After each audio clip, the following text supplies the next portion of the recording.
দুনিয়া থেকে বিদায় নিয়েছেন হযরতে আবু বকর রাদিয়াল্লাহু তাআলা আন।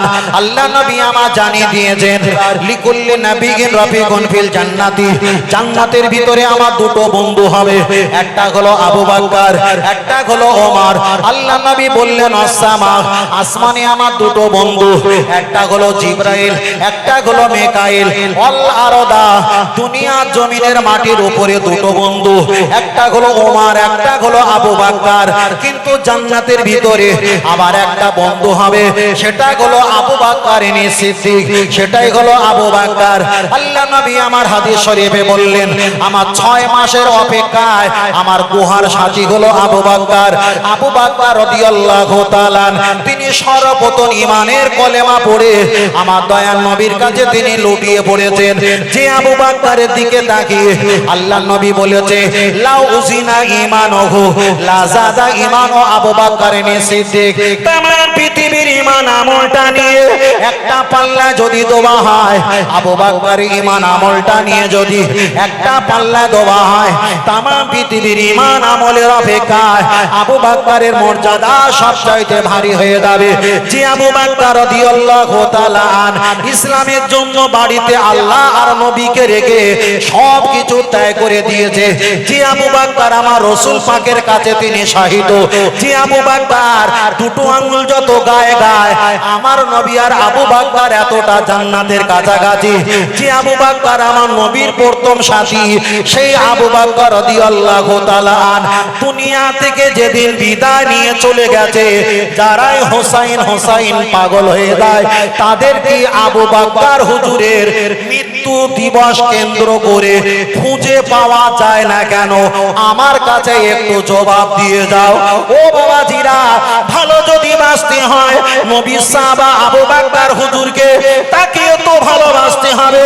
তাহলে আবু বকর হুজুর যেদিন বিদায় নিয়েছে সেদিন একবার ইয়া আবু বকর ইয়া আবু বকর বলে রাস্তায় চিল্লাচিল্লি করতে পারলাম না। দ্বিতীয় নাম্বার চলেন একটা বার আগে যাওয়া যায়।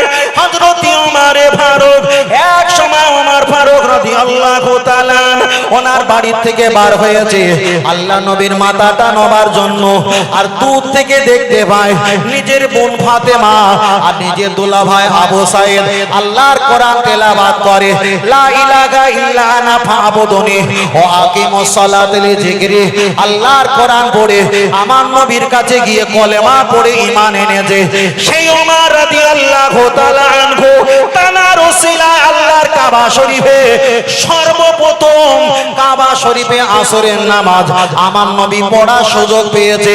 ইসলামের জন্য আল্লাহ নবী আল্লাহ নবী ওমরকে আর আবু জাহেলের জন্য দোয়া করেছিল। আল্লাহ আবু জাহেলকে হটিয়ে দিয়ে ওমরকে ইসলামের ভিতরে নিয়েছে। যে ওমরের দিকে তাকিয়ে নবী আমার জানিয়ে দিয়েছে ও আমার সাহাবীরা জেনে রেখে দাও ফালাউ কানা বাদান নবিয়িনা লাকানা ওমর নবিয়া। আমার পরে যদি আল্লাহ কাউকে নবী বানায় সেটা ওমরকে ছাড়া আর কাউকে নবী বানাবে না। খালি আমার দয়ার নবী আবু বকরের এত মর্যাদা দিয়েছে, ওমর ফারুকের এত মর্যাদা দিয়েছে, সেই ওমরকেও তো শহীদ করে মারা হয়েছিল, কিন্তু ওমর হুজুরকে শহীদের দিন আর বারকে কেন্দ্র করে ইয়া ওমর একদিনও শুনতে পাওয়া যায় না কেন? আমাকে একটু বুঝিয়ে দাও। মাথায় গেছে? তাহলে আবু বকর হুজুর বিদায় নিয়েছে, তিনিও তো ইসলামের বিশাল উপকার করেছিল না করেনি? ইয়া আবু বকর হয়। ওমর ফারুক বিশাল উপকার করেছিল না করেনি? ইয়া ওমর হয়। অসুবিধা হচ্ছে নাকি? চলেন পরের রাস্তা দিয়ে যাই। ও ভালো করে বুঝতে হবে, না বুঝলে বলে যাবে। চলে ও আমার বাতুরা, চলেন একটা বার আগিয়ে যাওয়া যায়। খালি ওমর হুজুরের কথা আমি রেখে দিলাম, চলেন একটা বার আগিয়ে যাওয়া যাক। হযরতে উসমান রাদিয়াল্লাহু তাআলা যিনি নবী পাকের দুটো মেয়ে বিবাহ করেছিলেন, হাদিসের ভাষায় বলা হয় জুমনুরাইন, তিনি হলো দুটো নূরের অধিকারী। কিন্তু উসমান হুজুর যেদিন বিদায় নিয়ে চলে গেছেন। ইয়া উসমান, ইয়া উসমান একবারও বলতে পাওয়া যায় না। হযরতে আলী রাদিয়াল্লাহু তাআলা আন রাসূল পাকের জামাতা এবং রাসূল পাকের সাহাবী এবং রাসূল পাকের ভাই হয়, চাচাতো ভাই হয়, সেই আবু তালেব, সেই দেখা যায় হযরতে আলী রাদিয়াল্লাহু তাআলা আন দুনিয়া থেকে শহীদ হয়ে মৃত্যুবরণ করেছে, দুনিয়া থেকে বিদায় নিয়ে চলে গেছে। একবার ইয়া আলী, ইয়া আলী বলা হয় না। আল্লাহ নবীর কলিজার টুকরি টুকরা, কলিজার টুকরি আম্মা জান মা ফাতেমা রাদিয়াল্লাহু তাআলা আনহা, যে নবী আমার জানিয়ে দিয়েছিলেন আন্নাল ফাতেমা তো সাইয়্যিদাতুন নিসাওয়াতি মিন আহলিল জান্নাতি, জান্নাতের সরদারিনী আমার বেটি ফাতেমা হয়ে যাবে। সেই আম্মা জান মা ফাতেমা তাম পৃথিবীর যত মুআন্নাস নারীরা জান্নাতে যাবে, সেই জান্নাতের লিডার হবে আম্মা জান খাতুনে জান্নাত মা ফাতেমা তো জোহরা রাদিয়াল্লাহু তাআলা আনহা। সেই আম্মা জান দুনিয়া থেকে যেদিন বিদায় নিয়ে চলে গেছে, যারা ইয়া হোসাইন বলে তাদের তো উচিত ছিল ইয়া ফাতেমা, ইয়া ফাতেমা বলা, ঠিক না বেঠিক? কিন্তু আমি আপনাকে বোঝাতে চাই, তাহলে একবার ইয়া আবু বকর হলো না, একবার ইয়া ওমর বলে বুক চাপড়ালো না, একবার ইয়া উসমান উসমান বলে বুক চাপড়ালো না, একবারও আলী আলী বলে বুক চাপড়ালো না, একবারও ফাতেমা ফাতেমা বলে বুক চাপড়ালো না, একবার ইয়া মোহাম্মদ বলে বুক চাপড়ালো না। তাহলে পৃথিবীর সমস্ত ব্যক্তিদের মায়াকে সরিয়ে দিয়ে ইমাম হাসান আর হোসাইন যেদিন বিদায় নিয়ে চলে গেছে, ইমাম হাসান আর হোসাইন বলে যারাই বুক চাপড়ায়, এখন এদের মায়াটা নাটকবাজি না সত্যবাজি বুঝিয়ে যাও। आखिरी रसूल তুমি নবী আকরাম, आखिरी रसूल তুমি নবী আকরাম, তোমার কদমে মোর হাজারো সালাম, তোমার কদমে মোর হাজারো সালাম। বলো সুবহানাল্লাহ। বনের হরিণ আসমান জমিন সবাই তোমায় চিনেছে, ওই আকাশের মেঘমালা ছায়া তোমায় করেছে, মিশকে আতর যার গায়ের ওই ঘাম, মিশকে আতর যার গায়ের ওই ঘাম, তোমার কদমে মোর হাজারো সালাম, তোমার কদমে মোর হাজারো সালাম। আখিরি রাসূল তুমি নবী আকরাম, আখিরি রাসূল তুমি নবী আকরাম, তোমার কদমে মোর হাজারো সালাম, তোমার কদমে মোর হাজারো সালাম। আবু বকর ওসমান ওমর সবাই তোমায় দিবানা, গরম পাথর বুকে বেলাল কিন্তু নবীজিকে ভোলে না, অন্তরে গেঁথেছিল নূর নবীর নাম, অন্তরে গেঁথেছিল নূর নবীর নাম, তোমার কদমে মোর হাজারো সালাম, তোমার কদমে মোর হাজারো সালাম। আখিরি রাসূল তুমি নবী আকরাম, আখিরি রাসূল তুমি নবী আকরাম, তোমার কদমে মোর হাজারো সালাম, তোমার কদমে মোর হাজারো সালাম। বোরা চড়ে দয়ার নবী মিরাজেতে গিয়েছে, পায়ের ধুলায় আল্লাহর আরশ ধন্য সেদিন হয়েছে, জান্নাতের রোমে রোমে লেখা নবীর নাম, জান্নাতের রোমে রোমে লেখা নবীর নাম, তোমার কদমে মোর হাজারো সালাম, তোমার কদমে মোর হাজারো সালাম। আখিরি রাসূল তুমি নবী আকরাম, আখিরি রাসূল তুমি নবী আকরাম, তোমার কদমে মোর হাজারো সালাম, তোমার কদমে মোর হাজারো সালাম। জোরে জোরে আল্লাহুম্মা, জোরে পড়ো বাবু।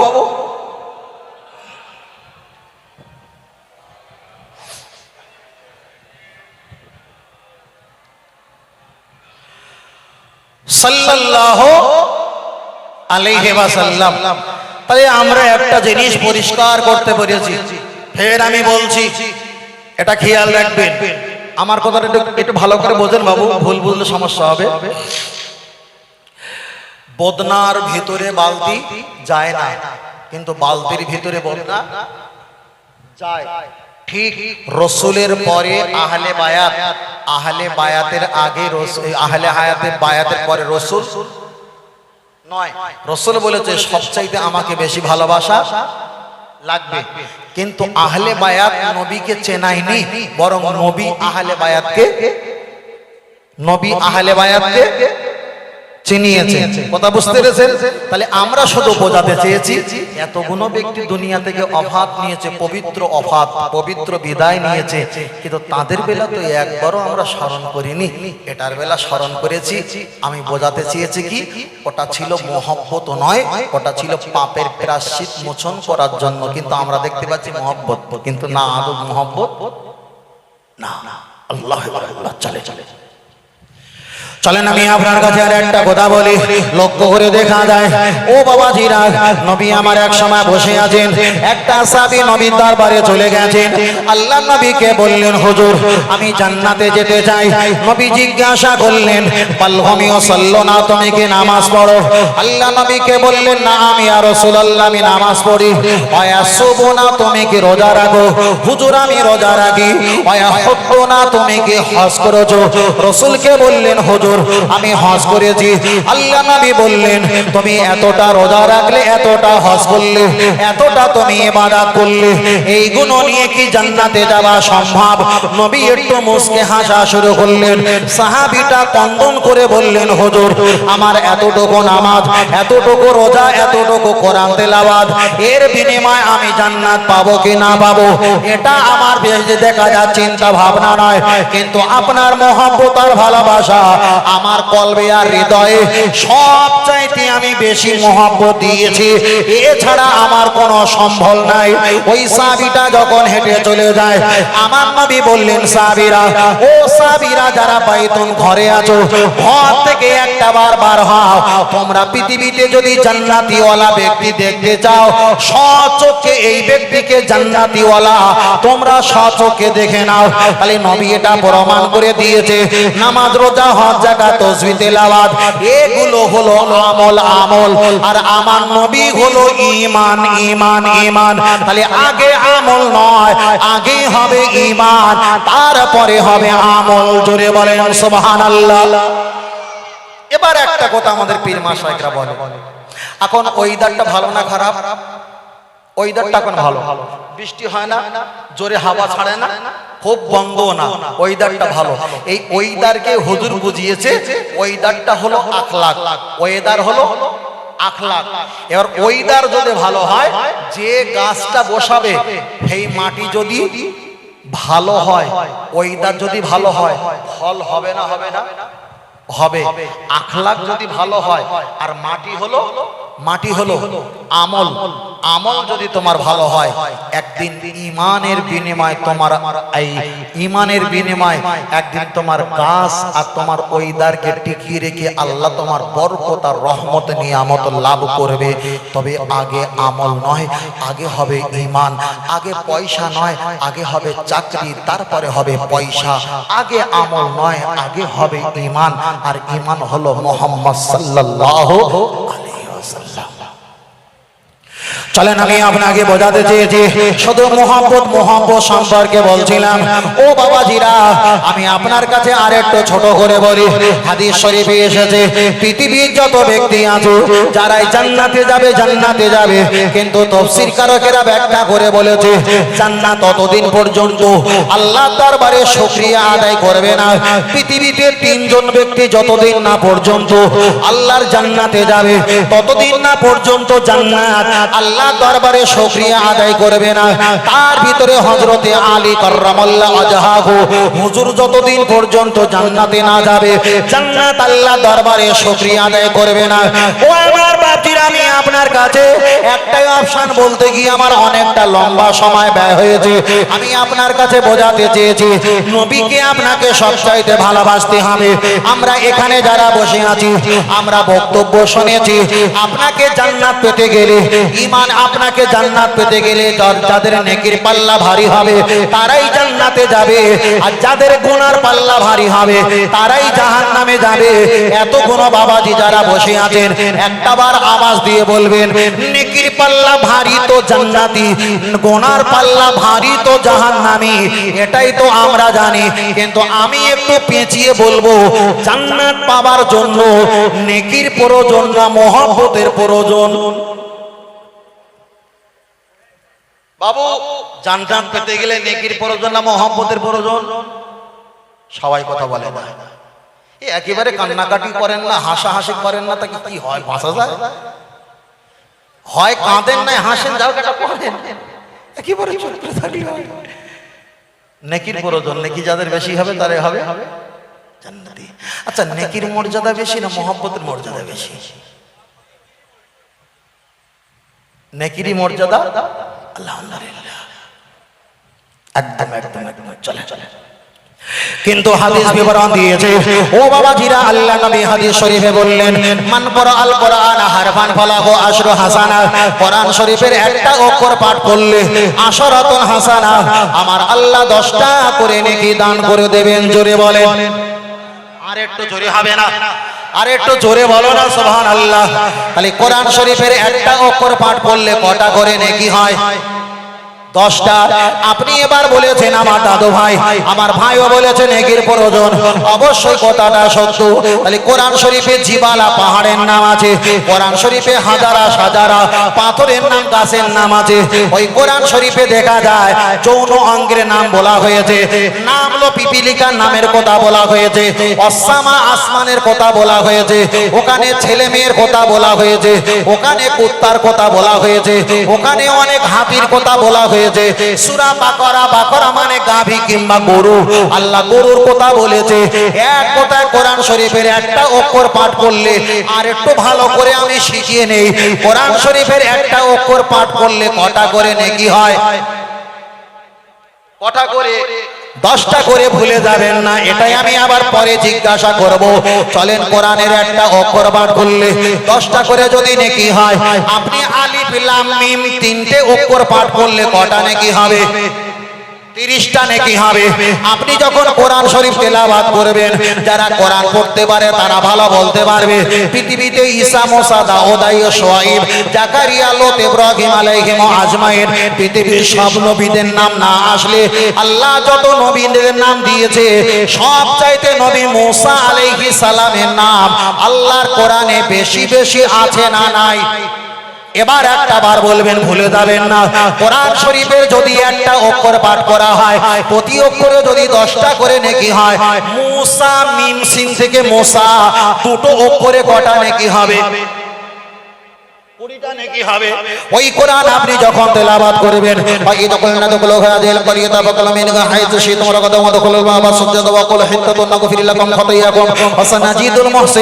আল্লাহর কোরআন 1 পারা 2 পারা 3 পারা যখন তেলাওয়াত করবেন, তেলাওয়াত করতে করতে করতে করতে ফেরাউনের নাম চলে আসবে। তাহলে আপনি যখন ফেরাউনের নাম বলবেন, ফারাইয়া আইন অনুন খমসা, কিংবা 5টা কিংবা 6টা অক্ষর মিলে ফেরাউন নাম। ও আমার বাবাজিরা, কোরআন শরীফে যদি নবী মুসার নাম 2টো অক্ষরে যদি হয়, 2টো অক্ষর পাঠ করলে যদি 20খানা নেকি হয়। ওই কোরআন আপনি পড়তে পড়তে যদি ফেরাউনের নাম বলো, সেটা 5টা অক্ষর মিলে ফেরাউনের নাম যদি হয়, ওখানেও তো 5 10 কে 50টা নেকি হবে। এবার বলেন, নেকির জন্য ফেরাউনের নাম বলবে না মহব্বতের জন্য নবী মুসার নাম বলবে? কোনটা? কিছু বলে না। জি জি, একটু ঘুরিয়ে বলে। আল্লাহ আমি ফের বলছি নেকির প্রয়োজন আছে, আমি একবারও মতবিরোধ হয়নি, অবশ্যই প্রয়োজন আছে।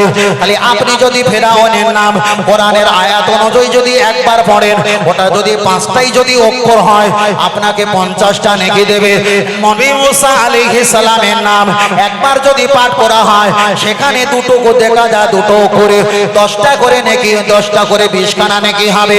খালি নেকির সংখ্যা ফেরাউনের নামে বেশি আছে, আর মহব্বত সংখ্যা নবী মুসা আলাইহিস সালাম। ও আমার বাচ্চারা, ফেরাউনের নাম দেখা যায় নবী মুসা আলাইহিস সালামের নাম যদি একটা বার বলি আমার নেকির সংখ্যা কম হবে, কিন্তু মহব্বতের সংখ্যাটা আমার বেশি হবে। আল্লাহর নবী বললেন আলমার ওমান আহাব্বা আও কামা ক্বালা আলাইহিস সালাম।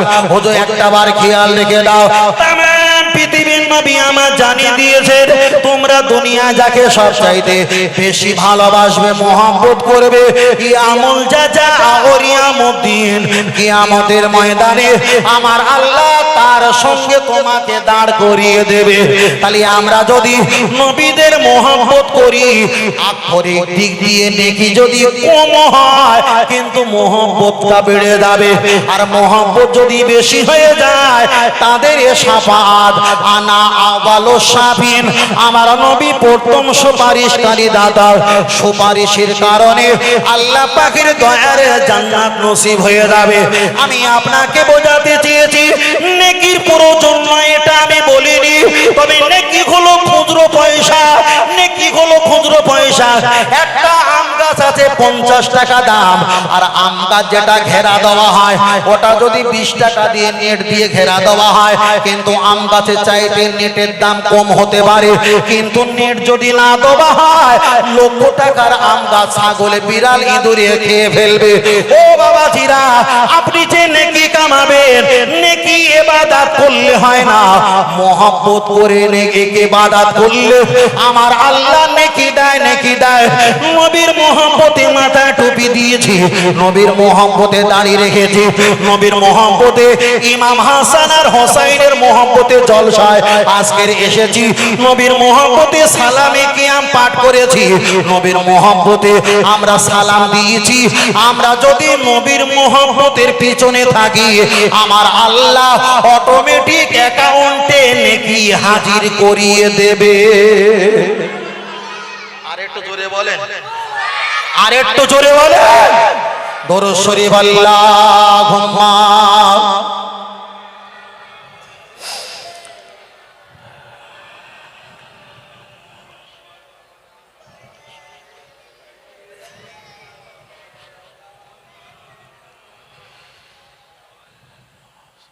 আর একটু পড়েন দরুদ শরীফ আল্লাহুম্মা।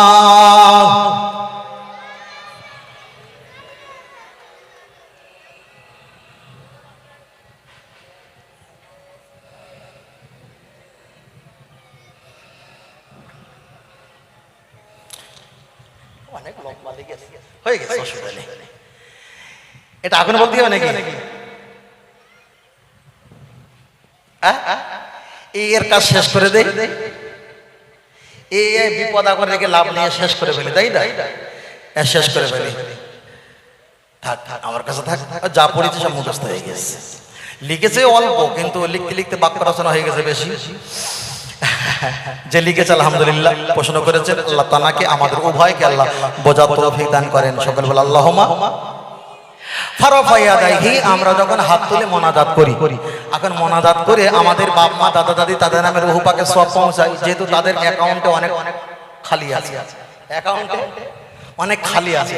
কিন্তু প্রথম যখন আমরা হাত তুলে মোনাজাত করি নবীর রূহ পাকে বলো না পৌঁছায়, কিন্তু নবীর অ্যাকাউন্টে তো কোনো নেকির প্রয়োজন নেই, কিন্তু নবীর নামে সওয়াব দেওয়া হয় কেন? তিনি তো রহমাতুল লিল আলামিন, তার নামে দেওয়া হয় কেন? এটা প্রশ্ন হলো, আর এই প্রশ্ন এখন হলো করে। হ্যাঁ, আল্লাহ একদম সাধারণ জিনিস না। আমি ছোট্ট করে একটুখানি বলি, মানা আসানি, কেউ যদি নবীকে সরিয়ে দেয় ফাকাদ আসাল্লাহ, সে নবীকে সরায়নি বরং আল্লাহর কাছ থেকে সে সরে গেল। কথা বুঝতে পেরেছেন? মানা আতানি, কেউ যদি নবীকে ইত্তেবা করলো ফাকাদ আতাল্লাহ, ওই ইত্তেবা আমার আল্লাহ হয়ে গেল। এখন এটা বলতে গেলে, ভালো করে বলতে গেলে 3-4-5 মিনিট সময় যাবে। একটু বলি তাই না? আচ্ছা, অজের সুরে বলো না গল্প সুরে বলো? কিছু বলো একটা, অজের সুরে বলি তাই তো? একেবারে প্রশ্ন হয়ে যাক, অজ হয়ে যাক তাই না? আর যদি কিছু থাকে বাবু দিয়ে দিয়ে চলে যাওয়ার পরে চিলেচিলি করিস, কিছু থাকে দিয়ে দিয়ে। আল্লাহ আকবার। আমি না পারি, ভাই রয়েছে, তোদের ভাগ যোগ করে বলে দেবো। চলেন আলহামদুলিল্লাহ। আল্লাহ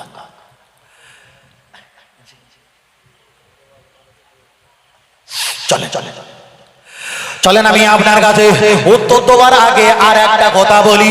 কেন কিছু জিনিস বোঝানোর আগে একটা কিছু বোঝাতে হয়, তারপরে ওটা বুঝতে সুবিধা হয়। ও আমার বাপজিরা, চলেন একটা বার আগিয়ে জানা যায়, হাত তুলে আমরা মুনাজাত করি। মুনাজাতের ভিতরে সর্বপ্রথম আওয়ালে পেহেলে নবীর দরবারে আমরা সওয়াব পৌঁছাই, নবীর দরবারে সওয়াব পৌঁছাই। আজকে হলো বারে কি বার? আজকের হলো বারে হলো শুক্রবার। এখন তো শনিবার পড়ে গেছে। আমি ধরে নিলাম আমাদের টার্গেট ছিল শুক্রবার, কিন্তু হাদিস শরীফে এসেছে বৃহস্পতিবার আর সোমবার যখন হাজির হয়ে যায়, আমরা যত ইবাদত করি এই ইবাদত গুলো আল্লাহর কাছে ডাইরেক্ট পৌঁছায় না, আমার নবীর কাছে আল্লাহ ফেরেশতা দিয়ে পৌঁছে দেয়। আর আমার নবী ইবাদত গুলো, উম্মতের ইবাদত গুলো খুলে খুলে খুলে খুলে খুলে খুলে দেখে যে ইবাদতে আমার নবীর প্রশংসা বেশি আছে, শাহিদাইহি, ওই ইবাদতটা কবুল করার জন্য আমার নবী নিজে সাক্ষ্য হয়ে দাঁড়িয়ে যায়। আর একটু জোরে বলেন সুবহানাল্লাহ। আমি আপনার কাছে বোঝাতে চেয়েছি নবীর নামে সওয়াব কেন পৌঁছাতে হবে। ও আমার বাপজিরা, জেনে রেখে নাও। এটা বলার আগে আর একটা আমরা বলি, সেটাই হলো কি, আপনি হয়তো বলবে হুজুর আমি মক্কা শরীফে 10 বছর আমি চাকরি করেছি, সেখানে তো 14 গোষ্ঠী, বাপ মা দাদা দাদি নানা নানি আত্মীয় পরিবার পরিজন, এদের নাম ধরে তো দোয়া করে না। কিন্তু আপনারা যখন হাত তুলে মুনাজাত করেন, আমাদের পীরের দরবারে পৌঁছে দাও, আমার মায়ের দরবারে পৌঁছে দাও, আমার দাদা দাদি এদের নাম ধরে আপনারা সওয়াব পৌঁছে দাও। তারা তো নাম ধরে সওয়াব পৌঁছায় না, আপনারা কেন নাম ধরে সওয়াব পৌঁছাও? আমি আপনাকে বোঝাতে চেয়েছি মক্কা মদিনা শরীফ আমাদের দলিল নয়, আমাদের দলিল হলো কোরআন আর হাদিস, ইজমা আর কিয়াস। যদি আমরা কোরআন হাদিসের ভিতরে পাই আমরা পালন করব, কোরআন হাদিসে যদি না পাই আমরা পালন করব না। আমি আপনাকে বলছি হাত তুলে আমরা মুনাজাত করি, বাপ মা দাদা দাদি নানা নানি তাদের রূহ পাকে সওয়াব পৌঁছায়। ওরা তো আরবিতে মুনাজাত করে, সকলের নামে সওয়াব পৌঁছায় না। এখন ওটাই ঠিক না এটাই ঠিক? চলেন আমি হাদিস থেকে প্রমাণ করে দেই। আল্লাহ নবী বলেছে তোমরা 3টে কাজে দেরি করবে না। পালগমিও চলল না, যখন নামাজের সময় হয়ে যাবে তোমরা তাড়াতাড়ি নামাজের জন্য তৈরি হয়ে যাও। আল্লাহ নবী দ্বিতীয় নম্বরে বললেন আন্নাল মারআতা, তখন একটা মেয়ে সাবালক সাবালিকা হয়ে যাবে, তোমরা বিবাহের জন্য তৈরি হয়ে যাও। আল্লাহ নবী তৃতীয় নম্বরে বললেন অমাইয়েতে না, কোন ব্যক্তি যখন মৃত্যুবরণ করবে তার জানাজা দাফন কাপড়ের জন্য তোমরা তৈরি হয়ে যাও। তাহলে আমরা বিয়েটা ছেড়ে দিলাম, নামাজটা ছেড়ে দিলাম। তৃতীয় নম্বরে আমরা মৃত ব্যক্তির জন্য দোয়া করি, আর 14 গোষ্ঠী পীর মাশায়েখ নবীদের নাম ধরে দোয়া করি। এটাই ঠিক করি না ভুল করি? চলেন আমরা নবীর কাছ থেকে জেনে নেই।